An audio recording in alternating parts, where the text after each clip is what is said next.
पाकिस्तान में डर खतरे के निशान से ऊपर बह रहा। डर का लेवल बहुत हाई। खौफ में सरकार, सेना और आईएसआई। पीएम मोदी की सेना को खुली छूट तो पाकिस्तानी सेना में दिखने लगी फूट। एक के बाद एक मोदी की मीटिंग से शहबाज हड़बड़ाए। पीएम मोदी के एक्शन से जनरल मुनीर घबराए। पाकिस्तान में डर खतरे के निशान से ऊपर बह रहा है। डर का लेवल बहुत हाई है, पूरे उफान पर है। पीएम मोदी की सेना को खुली छूट और कट टू कट कई मीटिंग के बाद भय का स्तर और भी बढ़ गया है।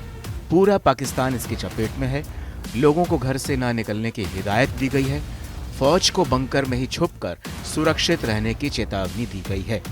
एहतियातन स्कूल, कॉलेज, दफ्तर सब बंद कर दिए गए हैं। प्रधानमंत्री कार्यालय, संसद समेत कई इलाके तो अति संवेदनशील घोषित कर दिए गए हैं, क्योंकि कभी भी भारत कुछ भी कर सकता है। पूरी रात पाकिस्तान के नेता अपनी सेना को जगाते रहे, संदेश देते रहे, जागते रहो, क्योंकि भारत अगले 24 से 48 घंटों में हमला करने वाला है। भारत के हमले के डर से नींद उड़ गई है। अब करवटें नहीं बदल रहे हैं, बल्कि बिस्तर छोड़कर घर के बाहर शहबाज और मुनीर बेचैनी में टहल रहे हैं, क्योंकि पहलगाम का बदला उन्हें सोने नहीं दे रहा। आधी रात 3 बजे पाकिस्तान के सूचना प्रसारण मंत्री प्रेस कॉन्फ्रेंस करके सबको जगाते हैं और बोलते हैं कि भारत की तरफ से हमला होने वाला है। इसकी वजह सिर्फ और सिर्फ भारत के प्रधानमंत्री नरेंद्र मोदी हैं, जिनकी बैठकों ने पाकिस्तान में भूकंप ला दिया है।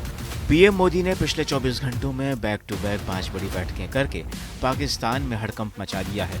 एक हफ्ते में 2 बार सीसीएस की बैठक और साथ ही सीसीपीए यानी cabinet committee on political affairs की मीटिंग हुई, जो कि साफ करता है कि भारत का एक्शन टाइम शुरू हो चुका है। पाकिस्तान ये जानता है कि पीएम मोदी की इन बैठकों के क्या मायने हैं, क्या मतलब हैं, क्योंकि जब भी सीसीपीए की बैठक हुई तो उसके बाद पाकिस्तान में बवाल ही कटा है।